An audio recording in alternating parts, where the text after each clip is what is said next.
Ya, bismillahirrahmanirrahim. Assalamualaikum warahmatullahi wabarakatuh. Teman-teman, apa kabar? Semoga sehat-sehat ya. Sabtu siang, balik lagi bareng gua, Bro Bri. Kita belajar, rutin ya, terkait karir, product management, dan startup. Ini episode 75, 25 lagi nyampe 100 nih. Gua masih nggak kebayang 100 nanti ngapain. Dan sudah mulai kehabisan ide gitu ya, siapa nih yang mau di-invite gitu ya. Jadi nanti kalau teman-teman lo punya ide atau saran, tulis aja di komentar, dan lo yang dengerin recording-nya, komen aja gitu ya, supaya gua tahu harusnya gua invite siapa sih untuk ngobrol gitu ya. Kalau lo punya kenalan, feel free gitu. Tidak harus orang yang wah, wow banget gitu ya, karena seringkali gua nemu orang-orang yang, profilnya itu mungkin biasa aja gitu ya, tapi begitu digali, wah masya Allah ceritanya itu keren banget. Nah, kali ini gitu ya, tadi agak kepanjangan ngobrol sama Mas Ruby. Jadi, ngobrol duluan gitu ya, kepanjangan karena udah mulai agak telat, gua minta maaf. Buat teman-teman yang sudah join, silakan chat langsung di komen gitu ya, siapa, dari mana gitu ya, supaya gua tahu atau lo kerja apa gitu, supaya gua tahu dan nambah kenalan. Gitu. Nah, nggak pakai panjang lebar lagi, kita akan langsung panggil Mas Ruby. Assalamualaikum warahmatullahi wabarakatuh. Waalaikumsalam warahmatullahi wabarakatuh. Apa kabar, Mas? Sehat, alhamdulillah. Gimana kabarnya, Mas Brian? Alhamdulillah. Alhamdulillah, sehat sehat, Mas, Sip, sehat. sip. Oke, Mas, lo ceritain dikit ya, maksudnya lo sekarang kan tinggal di Solo gitu ya, Mm. dan, kita ini saat ini mau ngebahas tentang temanya, masih salah arah dalam implementasi AI. Kayaknya tadi sudah sempat dibahas dikit kan Iya, bahasanya gitu ya, tapi kita mulai dari kenalan dulu nih, Mas, kenalan.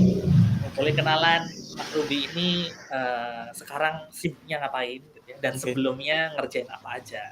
Monggo, Mas, silakan. Oke, baik. Jadi, semua itu berawal dari tahun 2019 ya. Sebetulnya mungkin kita bicara dari kuliah dulu. Kuliah itu dulu memang suka, apa ya, bukan suka sih, memang ngelesin orang, kayak gitu. Di awal itu ngelesin orang, ya memang pengen dapat duit kayak gitu, pengen dapat duit segera, supaya biar bisa mandiri kayak gitu, biar bisa bantu orang tua juga. Nah, di tahun 2019 itu pertama kali habis KKN itu ngobrol sama teman-teman, bangun bisnis yuk, bangun bisnis. Nah, bisnis pertama kita tuh niatnya tuh mau bikin bisnis edible spoon, sendok yang bisa dimakan. Kan biasa lah ya, mahasiswa tuh suka ide yang aneh-aneh buat dijadiin bisnis. Kayaknya pernah ada di Nah, luar negeri tuh kayaknya. iya, di India. Di India itu kita terinspirasi dari India pas kita nonton TED Talk lah. Nah, anehnya karena mungkin mahasiswa ya, mereka tuh diajak ayo ayo ayo ayo ayo ayo. Pas jamnya meeting, kita ada meeting nih, meeting penting bahas suatu hal yang penting. Yang datang cuma 2, padahal timnya ada 5. Ketika ditelepon, maaf Ruk, sudah ada janjian, aku lupa mau ngerjain tugas. Itu langsung tak marahin itu. Salah satu partnerku, kamu tuh gimana tuh, ini kita mau bisnis kok malah janjian-janjian mau ngerjain tugas. Terus kayak ya kurang profesional lah waktu itu. Sampai akhirnya ya udahlah, tak bubarin. Karena waktu itu sempat juga bilang kayaknya kita perlu cari investor. Saya sempat pernah bilang kayak gitu. Dari mereka tuh langsung bilang gini, Ruk, kita nggak berani Ruk kalau bisnis ini sampai sebesar itu. Loh, lagi mana sih? Kalian mau join kok malah kayak gitu tanggapannya. Ya udahlah, akhirnya aku keluar dan aku coba cari bisnis apa yang cost-nya rendah. Akhirnya dapatlah nyoba jualan kaos online. Jualan kaos online jalan sampai 3 bulan. Itu saya bikin tim, ada 2 orang timnya. Salah satunya itu sampai sekarang masih kerja sama saya. Karena memang etos kerjanya Masya Allah. Itu dia sebagai desainernya. Terus kita bikin sosmed, bikin konten, jualan kaos sampai berapa bulan itu nggak jalan kaosnya. Tapi tetap kita coba, kita coba, kita coba. Sampai akhirnya karena saya ngerasa ini butuh uang, saya coba cari ada bisnis yang lain kayak gitu. Ya, terus akhirnya jualanlah stick keju. Yang ini jalan, yang jualan stick keju ini jalan sama partner. Ada satu partner gitu, mahasiswa juga, jualan stik keju, lumayan tuh, kita bisa ya dapat 500.000 per orang lah dividennya. Kan itu buat mahasiswa sudah lumayan banget tuh 500.000 per orang per bulan. Kok subhanallahnya setelah di bulan ke-6 itu COVID datang lah. COVID datang dan qadarullah juga ayah saya sakit, sakitnya tambah parah. Sebenarnya sakit itu sudah mulai dari Oktober 2019, cuman kita nggak bakal nyangka sampai separah itu. Karena ayah saya juga pernah mengalami penyakit yang serupa di tahun 2016 and survive kayak gitu. Dan waktu itu pas di 2016 itu dalam kondisi yang lebih parah ketahuannya. Sedangkan kan 2019 Oktober ini ketahuan dalam kondisi masih sangat kecil. Berjalanlah waktu, ya udahlah sambil bantu ngerawat juga, dan subhanallahnya sampai meninggal kayak gitulah di tahun 2020. Banyak yang ngira ayah saya meninggal karena COVID, tapi sebenarnya bukan, karena penyakit lain kayak gitulah. Akhirnya waktu itu sempat ada drama kayak gitulah di rumah. Kayak ibu saya tuh kepengen saya tuh kerja sesuai dengan apa yang saya kuliah, computer science, ilmu komputer. Tapi saya kepengen bisnis. Pernah itu sampai ngobrol, sampai nangis-nangis kayak gitulah. Kayak saya punya passion tapi nggak sesuai kayak gitu. Sampai akhirnya pada suatu ketika ya udahlah nurut kayak gitu. Dari bulan Maret sampai Mei itu 3 bulan belajar tiap hari dari 6 sampai 7 jam belajar AI. Fun fact, saya lulus kuliah dari ilmu komputer gak bisa ngoding. Karena memang fokusnya bisnis pas kuliah. Jadi sehari itu belajar 6 sampai 7 jam. Tiap hari selama 3 bulan. Alhamdulillah pas nge-apply keterima. Keterima tuh di Jogja. Di salah satu perusahaan AI di Jogja. Setelah saya keterima, barulah itu momennya pas banget. Saya izin, saya tuh diskusi nih satu keluarga. Pas waktu itu ayah belum meninggal. Ayah belum meninggal, ini gimana? Aku keterima kerja di Jogja. Ini tak batalkan biar saya bisa jaga ayah saya atau saya berangkat. Sebagian berpendapat aku disuruh tetap di Solo, tapi ibu saya bilang udah berangkat, bismillah berangkat. Subhanallahnya, itu pas hari Kamis kalau nggak salah, itu saya janjian sama teman SMA saya yang di Jogja. Bro, nemenin aku dong hari Sabtu, aku mau ke, enggak, iya hari Kamis, hari Sabtu minggu depan, jadi Sabtu besok, Sabtu lagi itu ke Jogja, mau cari kos kayak gitu. Oh iya, iya, bisa. Nah, hari Selasanya di minggu itu, ayah saya meninggal. Jadi kayak, ya Allah yang ngatur semuanya ya. Kayak kalau kita melihat takdir Allah terhadap kehidupan kita ya ke belakang tuh kayak semuanya itu kayak pas gitu loh. Ini hilang terus ada yang masuk. Nanti ini hilang ada yang masuk lagi kayak gitu. Ya tuh, saya mulai ngekos di Jogja itu seminggu setelahnya karena suruh berangkat 2 minggu dari ditelepon itu. Itu rasanya tuh kayak hampa banget lah. Malah jadi kayak malah cerita curhat kayak gitulah. Nah itu di dalam kos sendirian dari yang habis ngadepin segala macam perhelatan dunia, sudah bisnis ambles, terus ya intinya 2020 menjadi titik terendah lah dalam hidupku kayak gitu. Ya udah, akhirnya kerjalah di kantor tersebut. Kebetulan memang fokus kita di computer vision untuk marketnya sendiri di construction sama manufacturing. Jadi garapin AI computer vision untuk mereka. Setelah jalan 7 bulan, banyak tim AI yang memutuskan untuk bekerja di tempat lain. Akhirnya otomatis saya jadi lead. Otomatis jadi lead sendirian di situ. Ya udahlah, bismillah. Jadi lead sampai berjalan alhamdulillah ketika saya jadi lead memang kalau dari atasan mengatakan ada beberapa perubahan yang terjadi di perusahaan yang menjadi lebih baik. Atasan yang bilang. Kayak gitu sampai berjalan terus sampai di tahun 2022. 2022 awal. Itu ada beberapa teman, ada yang sudah teman satu angkatan masuk, bahkan ada yang lebih muda, itu sudah mulai keterima kerja di tempat lain dengan gaji yang lebih tinggi. Ada yang bahkan keterima di Singapura. Hmm. Ada perasaan dong kayak, wah kok kurang berkembang nih. Dan juga memang dari sisi skill, saya sudah hatam banget dengan apa yang saya kerjakan.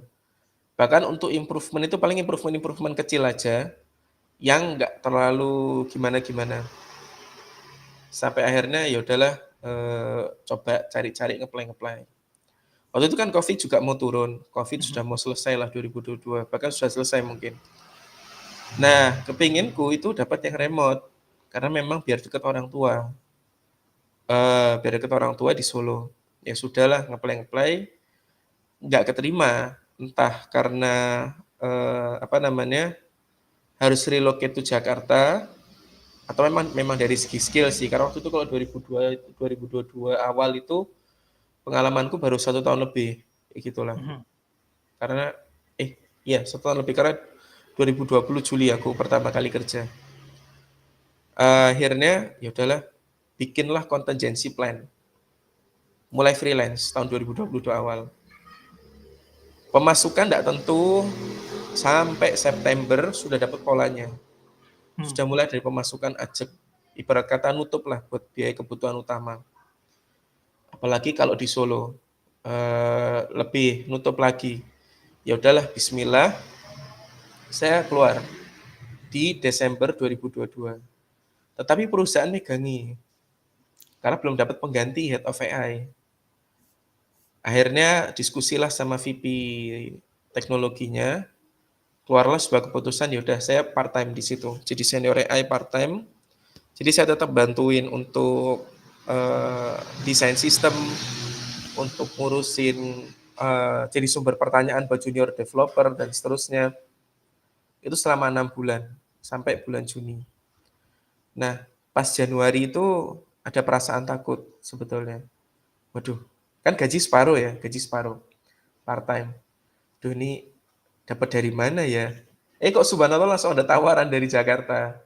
Mau nggak freelance di tempat kami? Per jam bayarannya sekian. Oh, alhamdulillah tuh Januari, Februari, Maret, April pemasukan saya naik, tapi begini. Ya melandai tapi naik lah. Mulai percaya diri dong. Karena belum ngadepin masalah. Percaya diri Juni mutusin sudahlah stop. Jadi memang fully freelance tanpa ada gaji bulanan. Dan subhanallahnya di bulan Juli revenueku di tahun tersebut all time high. Dan di situ kayak wah, sepertinya saya adalah bisnismen yang sangat baik. Sampai akhirnya saya hire beberapa orang. Bukan cuma satu orang, langsung beberapa orang. Dan dari situ mulailah bulan berikutnya lesu. Bulan berikutnya langsung lesu. Tapi alhamdulillahnya masih ada beberapa pelunasan yang belum dibayarkan. Jadi bulan tersebut masih aman. Lantas bulan berikutnya lagi, di bulan berarti Juli, Agustus, September. Nah September ini sudah mulai bingung. Dan ada beberapa tim juga karena aku hire-nya terburu-buru, integrasinya nggak pas, akhirnya mereka keluar. Karena mereka bilang, Rup, nggak mampu nih dari sisi skillku. Dia ngerasa nggak mampu dan akhirnya memutuskan buat keluar. Sekitar 2 orang. Nggak mampu maksudnya gajinya ketinggian atau kurang tinggi gajinya? Jadi saya gaji tapi dia nggak perform. Jadi dia ngerasa nggak enak sama diriku. Tumben ya ada yang kayak gitu. Biasanya sih ya udah jalan aja. Ya udah jalan aja. Nah itu ya kebetulan orangnya baik memang.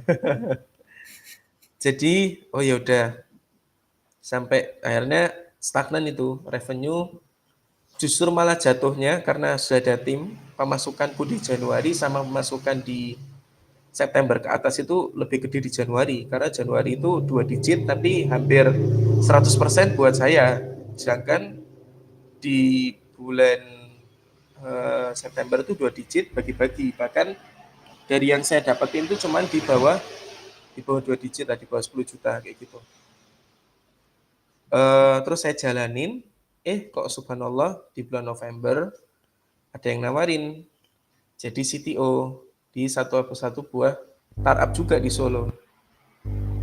Kayaknya memang startupnya ini belum mau tapi sudah ada websitenya sih. Jadi saya rasa sudah bukan stealth company lagi, yaitu Akadevo. Ini sekalian aku bantu ngiklanin, barangkali CEO-nya nonton. Akadevo itu adalah satu buah aplikasi untuk membantu sekolahan. Jadi biar guru tuh bisa lebih fokus ngajar. Jadi administrasi itu sudah kita handle. Kayak untuk administrasi absensi, sementara baru administrasi absensi sama administrasi buat SPP untuk fitur utama kita. Dan itu sudah multiplatform, web ada, Android ada, bahkan ada beberapa jenis user yang bisa menggunakan aplikasi tersebut. Itu sudah aplikasi yang sangat bagus dan saya yakin insya Allah punya potensi yang besar ke depan lah. Kayak gitu, karena memang setiap bulan itu pas akhir-akhir saya mau keluar ya, dari situ tuh ada sekolahan baru yang interested, ada sekolahan baru yang join dan seterusnya. So I think it will grow lah. Nah di situ tuh saya sebagai CTO berjalanlah 8 bulan. Kenapa saya pengen juga jadi CTO di situ? Ya saya belajar pengen gimana caranya ngembangin produk kayak gitu. Karena memang di perusahaanku yang Jogja itu project based, freelance project based. Nah ini kita building produk. Dan kebetulan memang CEO-nya itu orang yang cukup amazing kayak gitulah.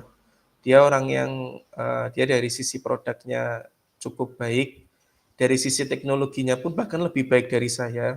Padahal saya CTO-nya, dan timnya pun juga cukup baik kayak gitulah. Komunikasinya cukup bagus. Cuman memang alasan saya keluar waktu itu baru aja, intinya saya di sana 8 bulan lah. 8 bulan itu nggak kuat ngembangin 2 perusahaan. Itu wah, itu ngeri itu. Saya kerja dari pagi sampai malam tiap hari, non-stop. Lah, sama dong. Iya. Yang Tapi bedanya posisi ya. Gua ngerjain itu bukan dalam posisi chief ya. Jadi ya udah kerja aja. Nggak tanggung jawabnya nggak segitu besar. iya. Dan kan kalau di perusahaan utama kan kita juga harus mikirin gimana cara dapat duit. Bukan ada salary yang aman gitu. Ya. Jadi ya itu juga beban banget kayak gitu. Sampai sering jatuh sakit aku pas di Akadevo kayak gitu. Cuman ya itulah tetap berusaha memberikan yang terbaik buat Akadevo. Nah dari situ aku juga belajar, oh gini toh cara building produk, cara manage tim engineering untuk building produk dan seterusnya dan seterusnya. Dan ya itu, I hope the company will be bigger dan mungkin bisa jadi perusahaan sangat besar. Dan dari situ saya dapat satu pelajaran yang sangat berharga, Mas. Saya lebih percaya mimpi orang lain daripada mimpi saya sendiri. Saya tuh pernah state kayak gini ke CEO-nya, Mas, di perusahaan saya itu kayaknya saya cuma fokus ngajar aja. Bikin kelas, bikin course, nggak mau bikin produk sendiri atau proyekan. Tapi itu saya punya mimpi sebetulnya. Kalau perusahaan saya itu bisa jadi perusahaan AI yang besar, ya kayak OpenAI dan seterusnya lah, kayak gitu. Atau perusahaan riset AI yang cukup mutakhir kayak gitu. Tapi saya lebih percaya sama mimpinya si CEO saya, yaitu Akadevo. Dan ya itu sampai saya state saya pengen fokus bikin produk di sini. Kok setelah keluar itu baru saya sadari. Setelah saya nggak kuat ngembangin Akadevo dan Ruby Talib bersamaan, Akadevo saya lepas dan dari situ, wah kayaknya memang pada saat momen itu di Akadevo itu saya lebih agresif, tapi di Ruby Talib saya lebih ke hati-hati.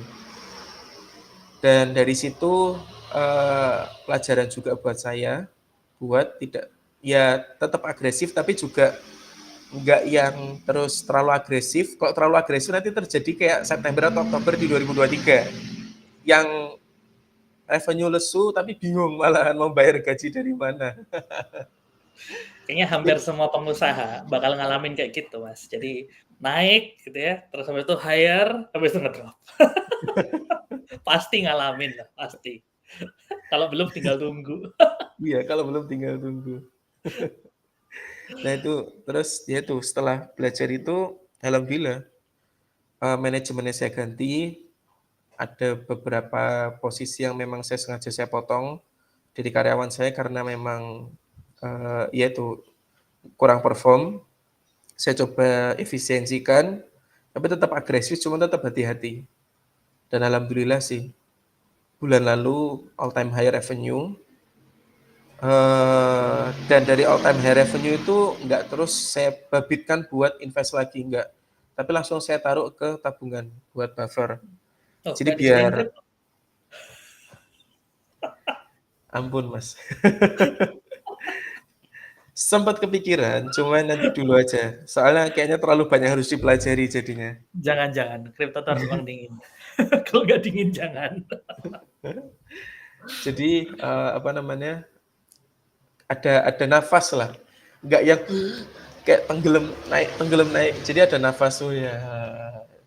Dan alhamdulillah dari situ tiap bulan profit, alhamdulillah. Jadi si tabungan buffer ini tambah lama tambah gemuk, dan harapan kami bisa nanti di level tertentu kami bakal invest sesuatu, cuman ya gitulah, itu perusahaan kami. Kalau perusahaan kami bergerak di bidang apa, kita bergerak di dua bidang, yaitu ada edukasi sama konsultan. Edukasi itu kita ngajar, kemudian ngajar ada online course yaitu produk pre-recorded video sama produk kelas di mana ada live sessionnya. Itu sebetulnya kayak mini bootcamp sih, jatuhnya kayak mini bootcamp tapi yang kecil kayak gitu, modular bootcamp. Sama ada konsultan. Jadi mana konsultan ini ya kayak software house saja sih, nothing fancy kayak gitu. Kita bantu satu buah perusahaan untuk implementasi AI atau implementasiin data driven platform untuk membantu bisnis mereka kayak gitu. Ya, itu kurang lebih ceritanya. Oke, mantap tuh ceritanya. Mas, tapi lo nggak perlu khawatir gitu. Maksudnya dengan tabungan dan buffer yang makin gede, nanti akan datang saatnya di mana lo akan kesulitan lagi kok. Selama masih bisnis, Nama itu masih nggak ada ceritanya bisnis terus habis itu aman, lancar, tenang. Nggak ada. Selama mau ngembangin ya sama lah sebenarnya. Cuman sama kayak orang kerja ya, ketemu masalah gitu ya. Tapi masalahnya beda gitu aja. Tapi sama-sama ketemu. Iya. Dan ini yang bikin kita grow kan sebenarnya. Betul. Jadi buat orang-orang yang nggak mau grow ya nggak apa-apa gitu. Mas, kita masuk ke bahasan tentang nafsu salah arah dalam implementasi AI. Nah ini kan kalau gue tebak berarti dari pengalaman lo ini ya Mas ya, jadi konsultan kan gitu kan. Iya. Nah, boleh ceritain dikit yang salah arah itu gimana sih? Dan sekarang tuh hype-nya di sekeliling kita tuh gimana? Apa memang sebegitu banyaknya orang-orang yang mau implementasi, mereka nggak tahu caranya atau apa sebenarnya? Oke, jadi seringkali tuh mas perusahaan datang ke saya atau datang ke perusahaan saya yang dulu, kita mau implement AI. Tapi apa? Tanya ke kita malahan. Kita mau implement AI, tapi apa? Loh, kok tanya saya? Ya saya nggak tahu proses bisnis Anda. Dan dari situ ya udah akhirnya saya bantu kan buat mecahin. Pak, coba nih digambar dulu bisnis prosesnya. Dari customer datang sampai terjadi purchasing, sampai produk dibuat, ini intinya dibuatin lah alurnya. Ada yang ngebuatin dengan rapi, dan ada memang yang ngebuatinnya kurang rapi dan asal-asalan, kayak gitulah.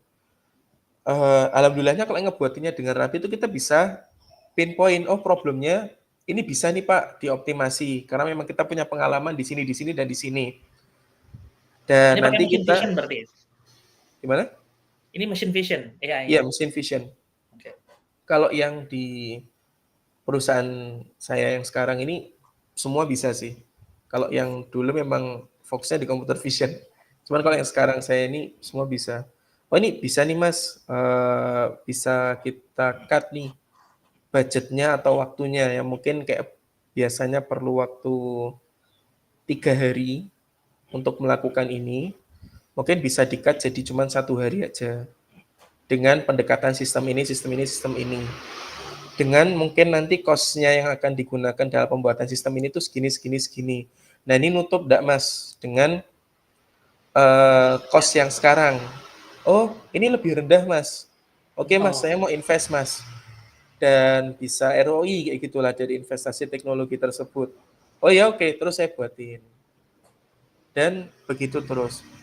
Yang aneh Mas, ada nih klien datang.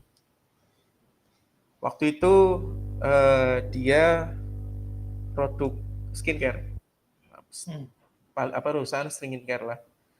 Minta dibuatin AI untuk mendeteksi penyakit kulit di wajah.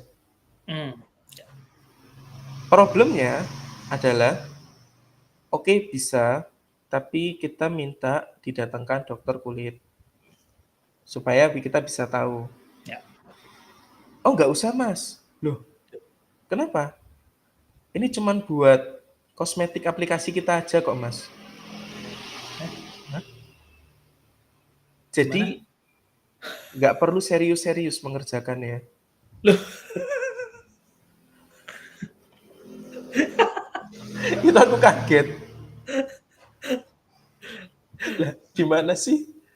Sampai aku berusaha ngeyakinin berulang kali kayak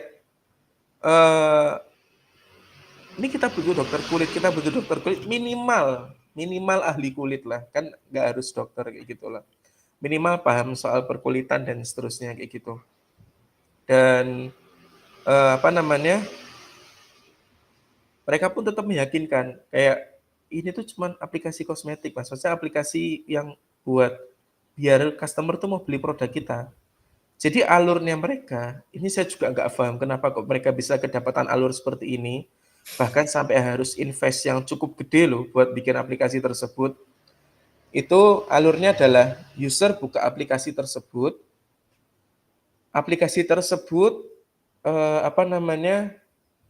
dicoba oleh user kan penasaran biasanya, oh ada AI baru lalala buat deteksi ini itu. Dibuka, jebret, ternyata ada kusam ini itu segala macam. Terus akhirnya direkomendasikanlah produknya. Lah, gimana sih? Kok cuman buat marketing gitu loh, kayak apaan gitu loh. Harusnya jangan terlalu over engineering ya untuk marketing ya. Menurutku itu over engineering untuk satu buah flow marketing. Dan dari situ pun akhirnya ya udah mau nggak mau kita bantu buatin. Ketika hasilnya sudah jadi, Mas, ini bisa nggak Mas dibikin sistemnya itu threshold ke bawah? Maksudnya gimana? Jadi lebih sensitif kayak gitulah aplikasinya. Jadi ibarat kata kalau tidak ada apa-apa itu bisa kedeteksi ada sesuatu. Dari situ aku nggak mau join ke pengerjaan tersebut dan akhirnya dihandle sama tim lain. Dan fun fact, beberapa bulan kemudian perusahaannya tutup. Dan ya buat klien yang mendengar podcast ini ya gila ya. Jadi kayak gitu. Itu yang terjadi dan juga nggak banyak Mas. Nggak sedikit juga orang itu kepingin implementasi AI itu cuman buat beauty application kayak gitu. Kayak ada salah satu perusahaan mereka implementasi AI 3 digit Mas projectnya. Tapi ternyata memang tujuannya itu lebih ke untuk supaya biar dia bisa menang lomba. Dan padahal perusahaan yang cukup besar kayak gitu. Jadi kayak ya cuman buat gimmick ya sebenarnya. Cuman buat gimmick ya. Dan itu sangat sering Mas. Sangat sering waktu itu terutama pas di perusahaan yang di Jogja. Itu sering banget Mas dapat project-project yang gimmick. Kalau di perusahaan saya yang sekarang ini memang kebetulan jarang ya, karena kan memang kita mengedepankan efisiensi dan ya itulah pakai proses bisnis dipecah segala macam. Jadi itu biasa kalau ada yang memang buat gimmick, ya kita tanyakan lagi ke user, kalau beneran mau nggak nih, harganya segini loh. Kadang banyak dari mereka mundur setelah tahu harganya. Tapi kalau memang fokus untuk ini buat masa depan perusahaan saya mas, itu mereka willing to invest dan jadinya baik kayak gitu.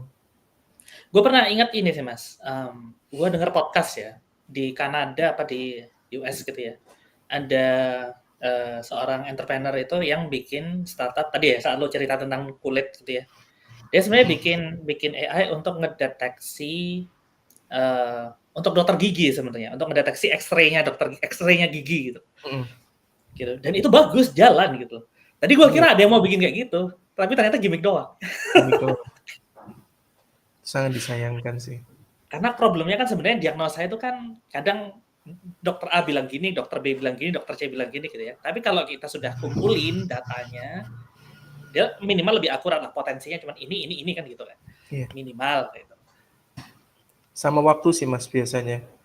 Jadi kan karena memang supply demand dokter di Indonesia ini kan luar biasa parah ya.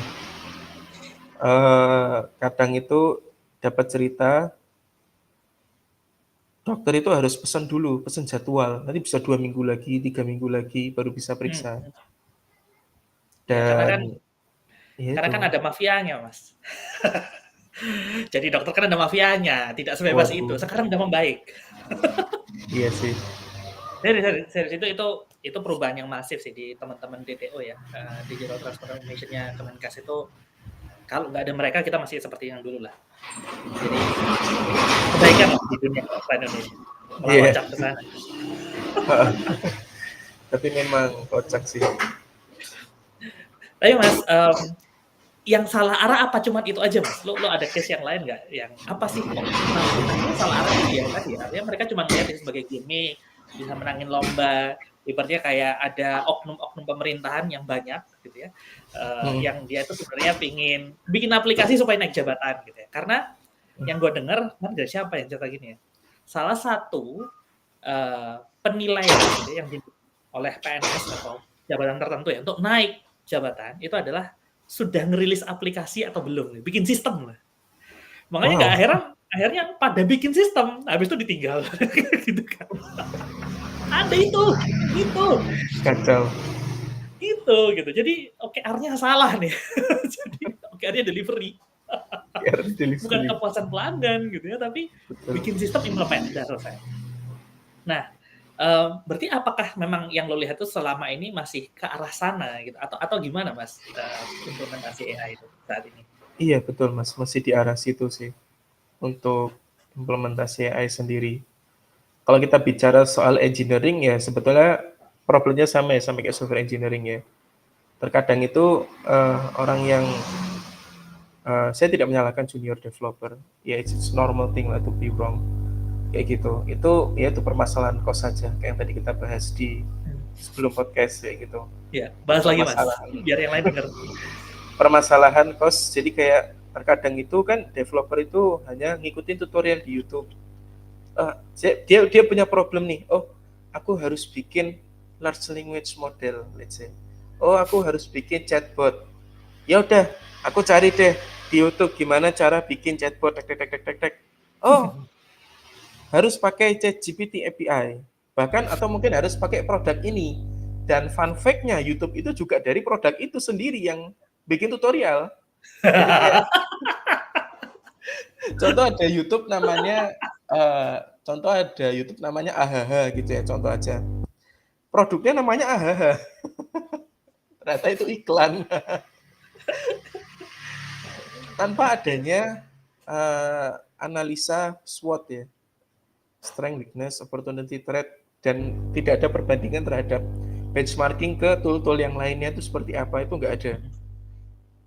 Jadi hajar aja, dan belum lagi kan terkadang yaitu deadline dari atasan, pokoknya besok jadi, minggu depan jadi, nggak mau tahu, atasan tutup mata gitu terhadap apa yang terjadi di bawahnya. walaupun sekarang membaik.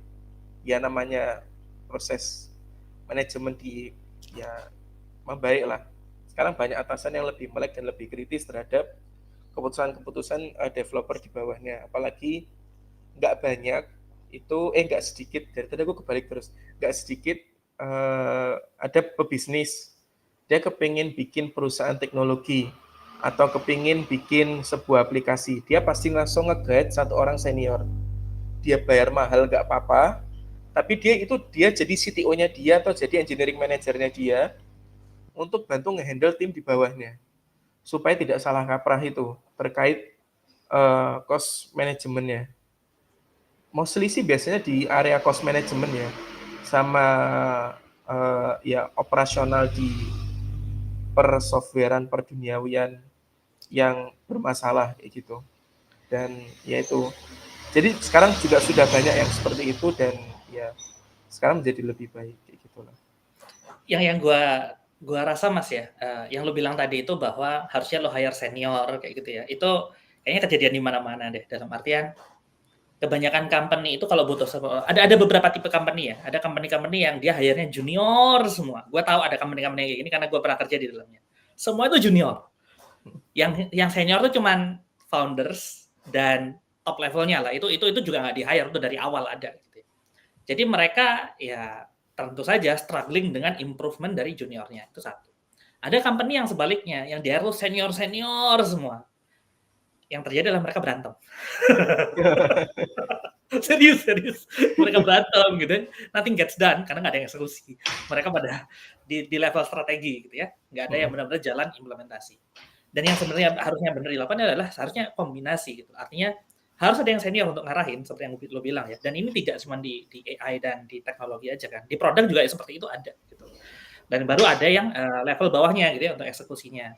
Karena yang sering terjadi yang gue amati ya Mas ya.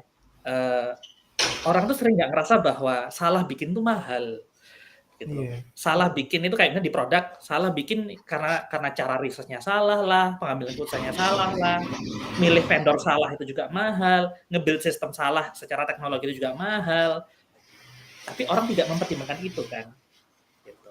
Jadi tidak tahu resikonya karena memang tidak pernah diidentifikasi. Begitu nanti kejadian, sekian tahun jalan ternyata bobol inilah, itu kejadian, itu baru harus bayar harga yang mahal gitu ya. Tapi ya memang namanya penyesalan kan selalu di belakang sih. Iya. Jadi itu banyak sih kejadiannya seperti itu. Untuk penghematan nggak ngelihat bahwa jadi ngelihatnya itu cuma kayak kalau hire gain apa gitu ya. Tidak melihat kalau hire tuh gain apa dan menghindari loss apa gitu loh. Itu yang sering kelewat biasanya. Risk-nya itu tidak dipertimbangkan untuk hiring yang lebih senior gitu. Nah kalau dari AI sendiri Mas, kita lanjut pembahasan tentang nafsu salah arah gitu ya. Dan gue pengen bahas tentang cost tadi gitu kan. Sebenarnya resikonya apa sih Mas kalau misalnya company ini mau implementasi? Katakanlah ini company-nya benar ya, jadi dia benar-benar mau optimization gitu ya. Katakanlah sekarang kita ngobrolnya yang berhubungan dengan LLM karena yang sekarang progresnya lagi kencang banget LLM gitu ya. Kalau dari sisi salah arahnya nih, apa saja sih risk buruk yang mungkin terjadi gitu ya, yang salah gitu kalau misalnya salah ngambil keputusan dalam implementasi LLM? Oke, tentu yang pertama itu adalah terkait cost ya, kayak tadi kita bahas. Cost manajemennya, kayak cukup sering ya aku baca kayak kita tuh kalau running LLM itu pakai multi-node GPU bla bla bla. Keren Mas, keren. Multi-node GPU. Sip. Jos kayak gitulah. Itu buat prediction kan, kalau buat training masih make sense lah ya, multi-node GPU. Tapi kalau buat prediction oke. Kayak gitu. Jadi seringkali itu kesalahannya di situ, itu yang pertama. Kemudian yang kedua itu adalah terkait keamanan data, Mas. Kan kalau kita berurusan sama LLM itu, kita juga berurusan sama data, apalagi kalau kita bicara RAG ya, Retrieval Augmented Generation. Nah, itu kan kita nge-get data. Nah, itu gimana cara kita ngejaga data-data tersebut, Mas? Itu juga sering miss dan jarang dibicarakan kayak gitulah. Kalau kita cuman cari tutorial di YouTube ya implementasi ajar-ajar aja lah kayak biasanya lah kayak gitu tanpa ada manajemen resiko yang lebih baik. Maka itu aku selalu saranin juga selain sering lihat YouTube ya sering-sering baca artikel atau paper lah kayak gitu supaya bisa paham terkait beberapa resiko-resiko. Kemudian yang ketiga adalah degradation performance, Mas. Apa Performa tuh, Mas? model AI itu bisa terdegradasi, Mas. Bisa Oh. semakin bodoh. Oh, bisa ya? Kapan bisa? Kapan itu terjadi? Ketika kan AI itu dia bukan otak manusia, Mas, yang dinamis yang bisa mengikuti perkembangan zaman. AI itu Mhm. ketika kita latih, tek, dia fixed kayak gitu. Mau dikasih input kayak apa, dia fixed. Ya.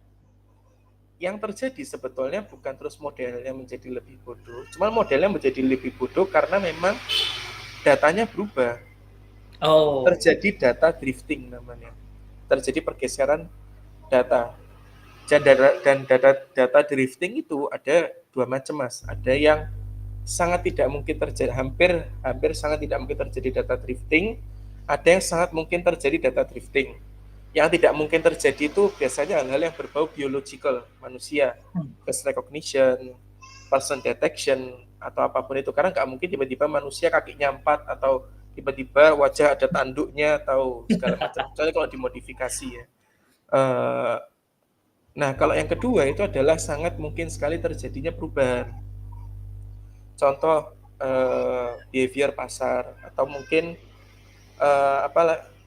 Contoh kita bicara di satu buah manufacturing handphone ya, yang dimana dia tiap tahun itu ada update HP baru, ada update HP baru. Nah itu kan kalau kita bikin AI untuk melakukan auto QC itu kita harus update terus itu model-model. Hmm. Setiap ada model terbaru kita update lagi AI-nya dan seterusnya dan seterusnya. Belum lagi kalau dalam bahasa itu kan berkembang ya, namanya manusia itu berkembang, bahasa ikut berkembang, nanti akan tercipta kata-kata baru, pola-pola komunikasi yang baru, atau pola-pola ya itulah yang baru-baru, dan itu juga bisa menyebabkan terjadinya penurunan performa I gitu. see. Jadi maksud lo sebenarnya adalah kalau data yang dipakai itu sama, performance-nya sama gitu ya. Tapi karena memang realnya datanya itu geser atau berubah gitu ya. Jadi memang ya performance-nya akan berubah kan gitu kan. Iya, Jadi solusinya either di-update lagi, either di-tune lagi, atau ya pakai model yang baru lagi. iya betul. Itu sebenarnya ada metodenya semuanya buat gabungin itu semua. Yaitu itu semua itu bagian dari part of ML Ops ya. Buat teman-teman yang machine learning engineer tertarik bisa join kelas machine learning on production, aku bakal bahas itu semua. Sekalian Pokoknya iklan, di-share Mas. gitu loh. Harusnya share. Lu ada link nggak buat jualan yang bisa Ada. gua affiliate? Oh, ada, Mas. Nanti tak buatin, Mas. Nanti kemarin sempat kan aku juga buka partnership nih, Mas. Sudah ada 2 partnership masuk. Jadi sekarang bukan affiliate per orang tapi partnership sistemnya. Jadi langsung satu pihak itu tak buatin semua link produkku, Mas. Oh, oke. Jadi bisa lebih masuk kayak gitu. Siap. Dan lebih terdata. Soalnya kalau waktu itu affiliate itu rada apa ya? Terlalu sporadis. Jadi ada orang yang mau jualin ini aja, ada orang mau jualin ini. Ya, ya. Manajemennya susah kayak gitu. Dan tak Siap. buatin. Oke. Lanjut, Mas. Kesalahannya ya. Tadi sudah ada 1 cost gitu ya. Kedua, Pas. data privacy. Iya, Ketiga, degradasi gitu kan. Ada degradasi. lagi nggak, Mas? Apa lagi, Mas? Yang keempat mungkin model bias ya. Jadi Oh, bias itu adalah terjadi ketika contoh nih kita ngetrain kucing sama anjing klasifikasi ya. ya. Klasifikasi gambar kucing sama anjing. Ketika kita masukin gambar kucing itu selalu kucingnya ngadep depan. Ketika kita ngetrain gambar anjing selalu ngadep samping. Yang terjadi adalah ketika kita masukkan gambar hewan ngadep depan, dia akan terklasifikasi sebagai kucing. Kucing. Ketika ada hewan ngadep samping, dia akan terklasifikasi sebagai anjing. Dan itu cukup lumayan sering terjadi tapi tanpa disadari. Jadi adanya bias. Kayak contoh nih kita buka Google Translate.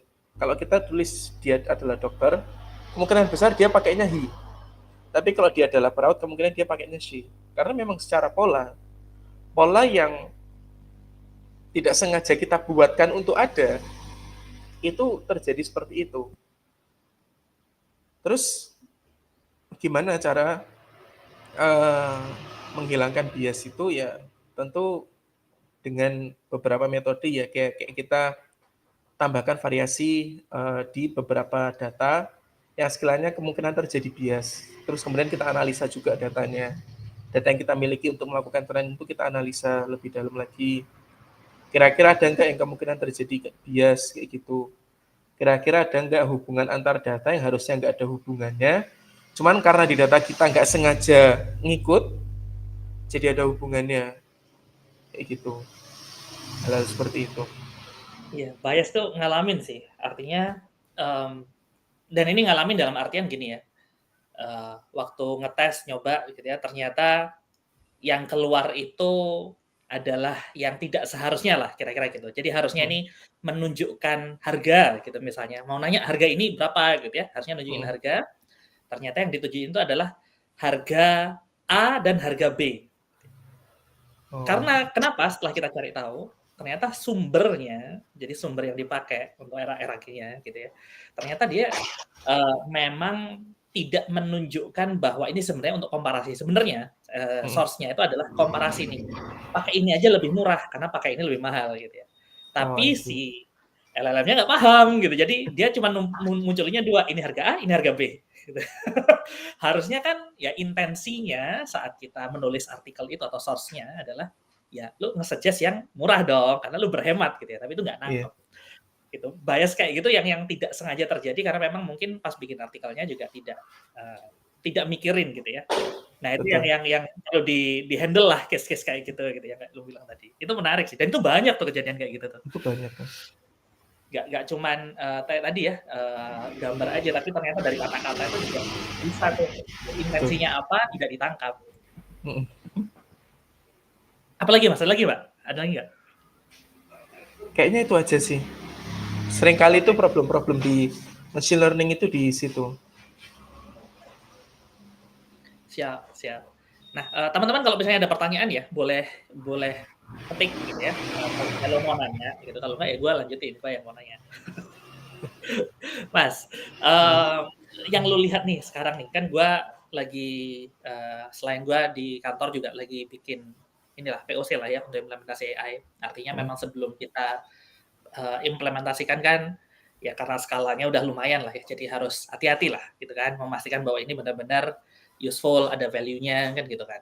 Tapi di luar kan gue juga mencoba bikin produk yang berbasis AI gitu ya. Jadi bikin sesuatu use case yang spesifik lah. Gitu. Kebetulan punya network dan kenalan untuk ke sana. Nah, cuman saat ini tuh yang kesalahan yang gue alami gitu ya, itu adalah ini mungkin semua orang ngalamin gitu ya. Kayak dulu di awal-awal ada web gitu ya, teknologi web. Jadi karena saking gedenya potensinya, kita itu kayak ini ngapain aja bisa A, bisa B, bisa C, bisa D, bisa E. Use case-nya tuh banyak. Seringnya nge-contain diri kita untuk fokus ke satu use case dan benar-benar laser fokus nge-solve itu tempting untuk minggir ke kanan kiri. Padahal sebenarnya kalau kita mau benar-benar solve dengan bagus satu use case itu aja, itu PR-nya banyak banget di layer untuk input datanya, dan untuk bersihin dan ngebenerin lah hasilnya, ngetune gitu-gitu. Itu kan banyak sebenarnya di layer output-nya, integrasinya kan itu banyak sebenarnya. Cuman kita kan pinginnya wah bisa ini bisa itu gitu. Menurut lu gimana sih harusnya gitu kalau bikin produk? Kalau produk sih kalau kita bicara AI produk ya tentu saya tuh sempat pernah state kalau AI itu memang lebih cocok dia sebagai produk instead of just project. Tapi memang ada sebagian AI yang bisa jadi project kayak yang tadi aku sebutin AI yang kemungkinan degradasinya itu rendah, itu bisa banget buat jadi project. Tapi AI itu dia ya computer vision itu bisa banget buat project kan, tapi kalau best result itu AI itu bakal sangat baik kalau dia dijadikan sebuah produk yang terus beriterasi. Karena Hmm. AI, kalau dia tidak teriterasi, bakal jadi usang, yang tadi aku sebutin. Ah ya. Semakin bodoh, kayak gitu. Nah, maka dari itu, eh, tetap lebih baik, ini yang salah satu saya pelajari ya, dari salah satu orang yang sudah berkecimpung di AI, like almost 20 years, 10 tahun lebih. Orang Indonesia juga,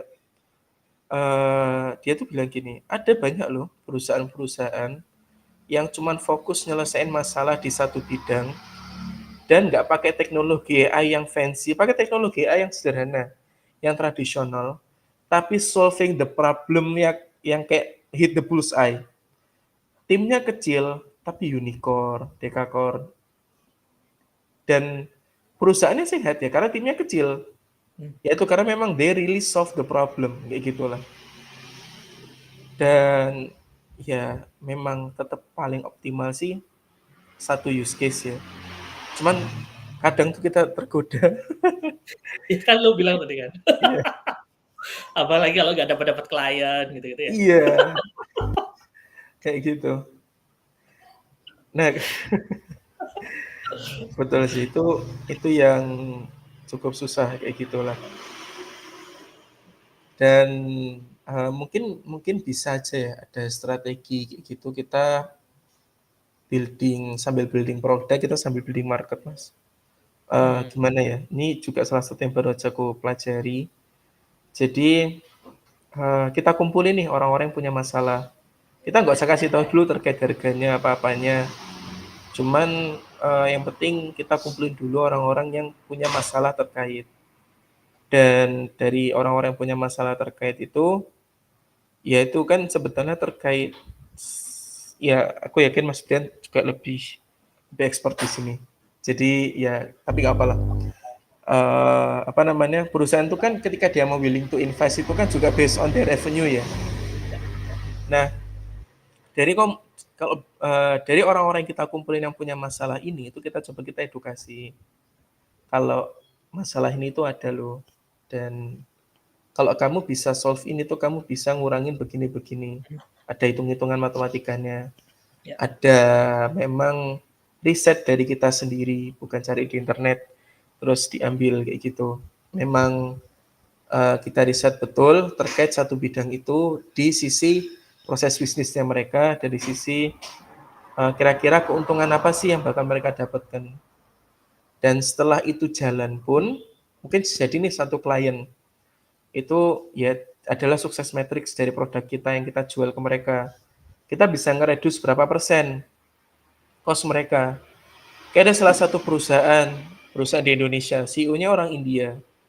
Eh Intinya AI buat stok apa stok manajemen lah gitu, buat stok manajemen Hmm. sama supply chain management ada AI-nya di situ.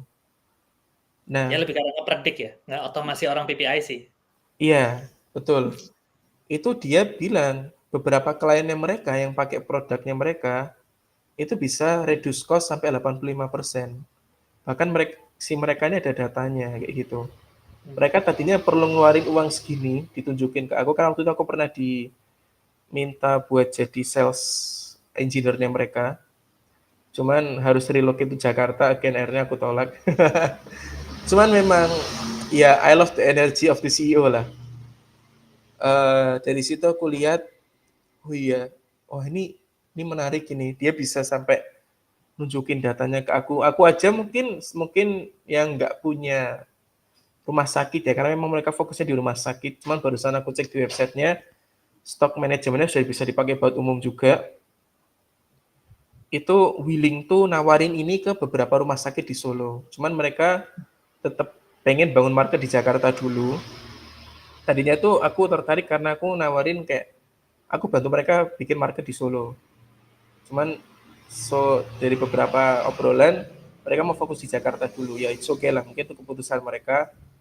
eh Ya walaupun memang kos aplikasinya cukup gede.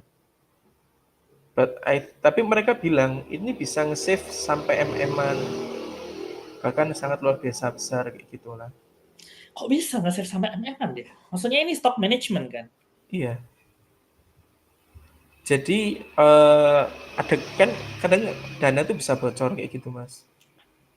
Pada beberapa hal. Sudah 2 kali sih aku dengar ada problem kayak gini di rumah sakit.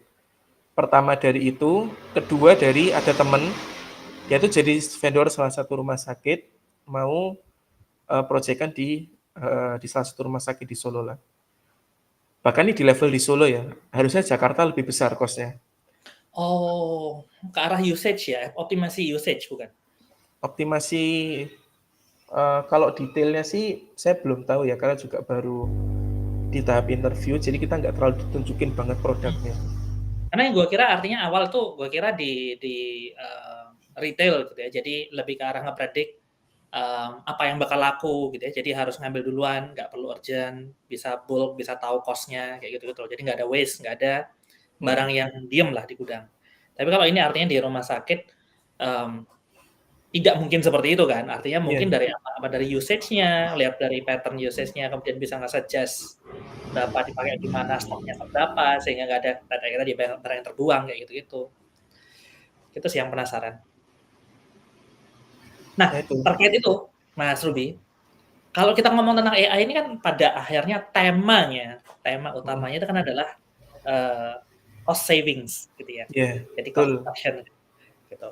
Ada nggak sih gitu ya yang bisa kita lakukan untuk dia jadi revenue generator gitu ya, yang benar-benar jadi satu hal yang baru gitu ya, karena kebanyakan kan memang ya, mesin, ya manusia mesin gitu ya, lebih cepat gitu kan, itu cost Mm. savings. Ada nggak yang dia bisa jadi benar-benar unique selling proposition untuk jualan gitu atau value sebuah produk? Belum pernah dapat use case-nya sih Mas, kalau dari saya pribadi memang. Cuman memang kalau mau AI untuk bisa more cost, generating more revenue, Ya. eh iya sih, kayaknya belum ada bayangan kayaknya. Jadi aku Hmm. belum pernah ngadepin use case tersebut. Ya mungkin dari cost saving, kayak contoh nih, sesuatu yang harusnya dikerjakan 3 hari bisa jadi 1 hari, kan ya secara nggak langsung artinya bisa menghandle lebih banyak kayak gitu. Ya. Dan dari situ kita bisa dapat take profit yang lebih gede atau mungkin take revenue yang lebih besar dengan cost yang sama kayak gitu. Maksud gue tadi gini, karena temanya adalah cost savings dan cost reduction. Jadi kan artinya mereka yang akan mendapatkan benefit gitu ya dari AI ini kan pada akhirnya adalah mereka-mereka yang sudah punya cost yang gede. Artinya skala tertentu kan gitu kan. Jadi semakin gede skalanya, semakin besar penghematan yang bisa dilakukan kan gitu kan. Betul. Sehingga opportunity untuk ke yang smaller scale kayak UMKM lah, retail atau personal gitu ya, itu kan tidak, ya gue belum ketemu banyak gitu ya. Gitu. Makanya gue wondering gitu, sebenarnya ada nggak sih gimana caranya kita bisa untuk skala bisnis yang lebih retail gitu ya, bukan yang skala company kan gitu. Itu sih tadi pertanyaan gue. Kalau skala retail ya paling konten generator sih Mas. Ya makanya jatuhnya akhirnya ke sana kan. Jatuhnya ke sana, konten generator. Atau mungkin kita cukup bikin konten video tag, nanti kita lempar ke satu buah tool, sudah otomatis dieditin, dikasih caption segala macam bla bla bla. Itu kan ada tool yang kayak gitu. Ya, sudah ada tuh yang kayak gitu tuh. Ya, ya paling use case-nya kayak gitu aja sih Mas. Belum Hmm. yang Tapi sama aja kan, artinya dia ini kan efisiensi kan. efisiensi. Judulnya kan efisiensi. Dia Judulnya bukan, efisiensi. iya kan, bukan artinya lu udah biasa ngerjain hal itu, terus karena ada AI, lu tidak perlu ngerjain hal itu kan gitu kan. Iya, Jadi bisa AI mengerjakan hal lain. benar benar. Nah, yang gua pengen tahu itu ada nggak sih hal yang bisa sebelumnya kita tidak bisa, kemudian karena ada AI kita jadi bisa. Gitu. Gue wondering sih. Harusnya sih ada, harusnya ya. Harusnya ada. Karena gue harus karena gue jadi bisa gitu. Jadi kayak misalnya gue sekarang salah satu tim yang gue pegang tuh tim handle risk gitu ya. Mm-mm. Sebelumnya gue belum pernah handle tim risk. Sering kerja bareng sama teman-teman risk, tapi belum pernah handle tim risk langsung. Nah tapi sejak ada ChatGPT, Gue bisa tuh bikin dokumen lah apa segala macem yang terkait trace itu paham, asal gue kasih strukturnya, sampelnya jadi. Yang sebelumnya gue belum bisa. Oke, Iya. ini beda nih. Sebelumnya gue nggak bisa, kalau gue suruh bikin sendiri bingung gitu. Tapi ada itu gue bisa dan kemudian gue bisa belajar lebih lanjut gitu. Tapi adakah case lain? Itu sih yang gue penasaran nih mas. Belum tahu, Mas. Belum tahu. Saya emang menarik Oke. untuk diulik sih. Oh, itu Iya, mungkin yang terakhir baru aja keluar dari Google. Tahu nggak, Mas? enggak. Yang AI Apa? bisa nge-generate sebuah game engine. Oh iya?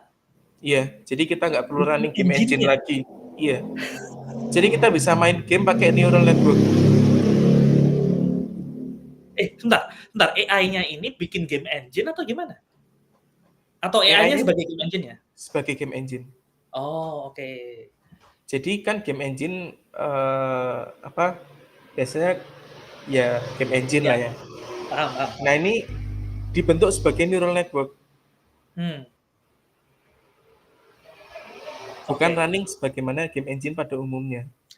Kalau game engine sebagai umumnya kan lo reuse komponen, lo pakai ini gitu kan. Mhm. Gitu. Iya, Jadi instead of lo bikin sendiri sudah ada tinggal dipakai. Kan gitu kan ya, game engine betul. ya. Gitu. Nah, kalau ini artinya lo butuh sesuatu dia bikinin gitu ya.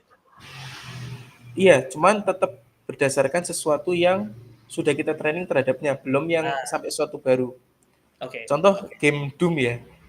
Game Doom itu kita bisa main game di neural network-nya, di mana dia langsung nge-generate world-nya, bisa Hmm. bantu state management-nya, bisa nginget juga, oh tadi musuh ada di sini ditembaki, dan seterusnya dan seterusnya.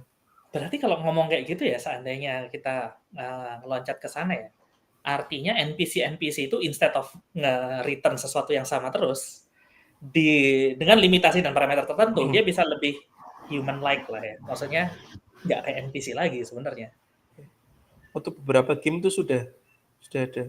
Maksudnya untuk Menarik. beberapa game engine yang sekarang sudah ada kayak gitu, Mas. Minimal dialognya ganti, actionnya berubah. Iya, Itu menarik. Kapan kita bisa ngedive ke dunia game ya?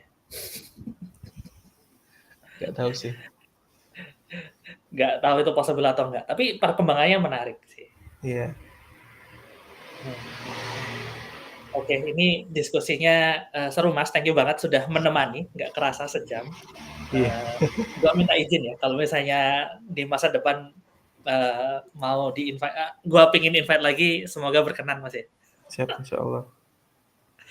Ya wes, ini pertanyaan terakhir Mas sebelum kita akhiri. Kalau misalnya nih, nah buat lu gitu ya, karena ini kan tadi kita ngebahas tentang AI.